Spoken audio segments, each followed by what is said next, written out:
হঠাৎ করে অ্যাক্সেলেটর বেশি দিয়ে ক্লাসটা ছেড়ে দিই, বাইকের সামনের চাকাটা উপরে উঠে যায়। তখন আমার মাথায় চলে আসে যে আসলে ব্যাপারটা কি, এটার কোনো একটা কিন্তু আছে। দেন আমি ইউটিউব ঘাটাঘাটি করি, এটা কিন্তু 2013 সালের ঘটনা। তো আমি তখন ঘাটাঘাটি করি, দেখি যে পালসার স্ট্যান্ড মানিয়া নামে ইন্ডিয়াতে একটা চ্যানেল আছে যেটাতে হচ্ছে স্ট্যান্ডের বিভিন্ন টিপস অ্যান্ড ট্রিক্স দেয়। তো ওইভাবে আসলে ওইখান থেকে দেখতে দেখতে আর প্র্যাকটিস করতে করতে শেখা। আসলে আমি যখন 2014 সালের শেষ পর্যন্ত আমি স্ট্যান্ডটা করি, স্ট্যান্ড করাটা আসলে অনেক খরচের ব্যাপার। আমি দেখতেছি যে আমার এটা নষ্ট হচ্ছে, ওইটা নষ্ট হচ্ছে। তো অ্যাকচুয়ালি দিন শেষে আমার পক্ষে ওই খরচগুলো বিয়ার করা পসিবল হচ্ছিল না। তো একটা সময় মনে হয়েছে যে না, স্ট্যান্ডটা আমার জন্য না, দেন আমি আসলে এখান থেকে টোটালি সরে আসি। তো একটা সময় আমি যখন জবে ঢুকি তখন আসলে আমার ব্যাপারটা ছিল, আমি একটা টিনেজে সবসময় থাকে অনেক শখ থাকে। তো আমার কাছে একটা সময় মনে হচ্ছে যে আমাকে বন্দি করে রাখছে কেউ, যে একটা নির্দিষ্ট একঘেয়েমি লাইফ। তো তখন আসলে আমার মনে হয়েছে যে না, আবার আপনি কোনো ভুল করছেন, আপনাকে দেখা গেছে যে আপনার সিনিয়র অনেক বকাঝকা করতে পারে, বাট নিজের যখন একটা বিজনেস থাকবে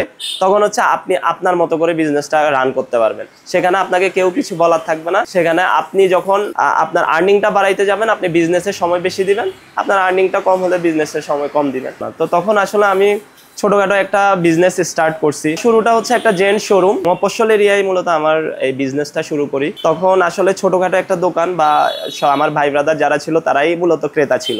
তো একটা সময় আসলে আমার এই জায়গার জনপ্রিয়তাটা যখন বেড়ে যায়, তখন আমার মনে হয় যে না, আমার ওইখান থেকে মুভ অন করা প্রয়োজন। তখন আমি আসলে শহরে একটা দোকান নিই। আর এইভাবেই মূলত আমার বিজনেসের শুরু, যেটা ছিল একটা জেন্ট শোরুম। অ্যাকচুয়ালি আমি যখন আবার স্ট্যান্ডে ব্যাক আসি, তো এটা ছিল আমার অপূর্ণতা, মানে আমার মনের একটা অতৃপ্তি থেকে আমি ব্যাক আসা, যে আমি আমার শখটা পূরণ করতে পারি নাই। তো ব্যাকটা আসছি যখন আমি মনে হয়েছে যে আমি স্টেবল বা আমার স্টেবিলিটি আছে, আমার স্ট্যান্ড ক্যারিয়ারটা চালাই যাওয়ার, খরচ চালাই যাওয়া, তখনই আমি আসলে ব্যাক করি। স্ট্যান্ডটা শুরু করার পরে একটা সময় মনে হইলো যে আমাদের স্ট্যান্ড করার জন্য বা স্ট্যান্ড বাইকগুলোর মেনটেন্যান্সের জন্য একটা সার্ভিস সেন্টারের প্রয়োজন। পরবর্তীতে চিন্তা করলাম, নোয়াখালীতে তো অ্যাকচুয়ালি অত্যাধুনিক প্রযুক্তির কোনো সার্ভিস সেন্টার নাই। তো আমি চিন্তা করলাম যে তাহলে আমরা একটা দেই। তাহলে জিনিসটা হচ্ছে যে আমাদের নিজস্ব স্ট্যান্ডার্ড বাইকগুলো সার্ভিস হচ্ছে, প্লাস মানুষও সেবা পাচ্ছে। তো ওই জায়গা থেকে আমরা হচ্ছে গত 2 বছর আগে আমরা এই জার্নিটা শুরু করি, মানে আমাদের 23-এর শেষের দিকের থেকে আমরা আমাদের এনার্জি স্টেশনটা শুরু করি অত্যাধুনিক সকল প্রযুক্তি দিয়ে, যেটা এখন নোয়াখালীতে খুবই জনপ্রিয়। স্ট্যান্ডটাকে অনেকেই বলি যে রিক্সের কাজ। হ্যাঁ, স্ট্যান্ড করতে গেলে হয়তো খুব সামান্য কিছু ইনজুর্ড হয়, বাট স্ট্যান্ডটা তো আমরা সেফটি গিয়ার মেনটেন করে করি। তো সেফটি গিয়ার মেনটেন করার কারণে আমাদের মেজর ইনজুর হয় না। ধরেন আপনি একটা রেসিং করলেন, রেস করতে গেলে কিন্তু আপনার লাইফ রিস্ক থাকে, বাট আমাদের স্ট্যান্ডের সর্বোচ্চ আপনার হতে পারে একবার মেজর ইস্যু হইলে সেটা হচ্ছে হয়তো হাত পা ভেঙে যেতে পারে।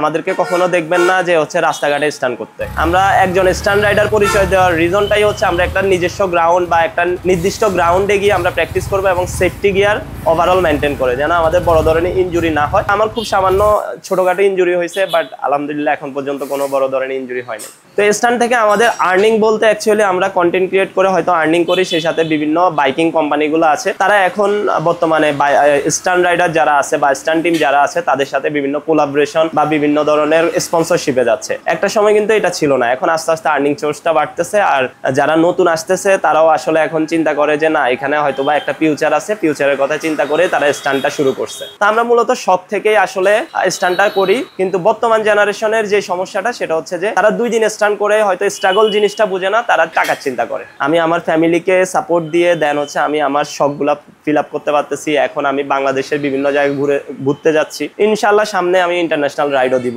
একটা সময় আসলে আমার ফ্যামিলিও রিস্ক মনে করতো, যখন দেখলো যে আমি প্রপার সেফটি মেনটেন করে আমি আসলে বাইক রাইড করতেছি, ইভেন কোনো ধরনের খারাপ কাজে আমাদের মধ্যে কেউ নাই, তখন আসলে তারা চিন্তা করছে যে আসলে খারাপ থেকে তার শখটা পূরণ করুক, সেটাই ভালো। তো এখন আর বাধা দেয় না।